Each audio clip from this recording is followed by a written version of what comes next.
ఆమె తన భర్తతో అంటుంది, వస్తూ పోతున్న ఈ దైవజనుడు చాలా భక్తి గలవాడు. ఈ భక్తి గల దైవజనుడికి మనము మన ఇంటి పైన మిద్ది మీద నివాసం ఇద్దాం, గదిగడ్డి నివాసం ఇద్దాం చెప్పింది. అందుకు భర్త కూడా సమ్మతించి, ఎప్పుడైనా సరే శ్రేష్టమైన ఆశీర్వాదానికి వారసులు కావాలంటే ఏం చేయాలంట?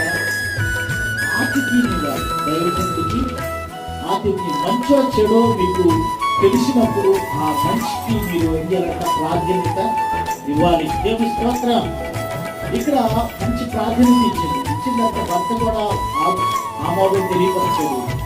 ఇద్దరు కలిసి ఆ గదిలో ఏమేమి కావాలో అన్ని సిద్ధపరిచారు.